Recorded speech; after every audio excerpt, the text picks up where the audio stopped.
Hey there, fellow online shoppers. Ever found yourself ready to check out on a website, only to realize you don't have a PayPal account and don't want to create one? Well, you're in luck because today, I'm going to walk you through how to use PayPal without an account. It's a simple hack that saves time and keeps things hassle-free. Let's dive right in. First off, you need to understand that PayPal offers a guest checkout option, which allows you to make payments using just your debit or credit card. This is perfect for one-time purchases without committing to a full account. To get started, head over to any online store or merchant that accepts PayPal payments. When you reach the checkout page, look for the payment options and select PayPal as your method. Once you've chosen PayPal, you'll be redirected to the PayPal website.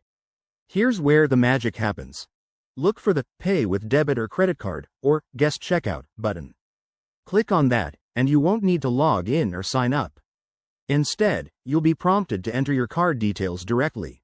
Make sure to fill in your card number, expiration date, CVV, and billing address accurately to avoid any issues. After entering your information, double-check everything for accuracy, then hit the Pay Now or Confirm button.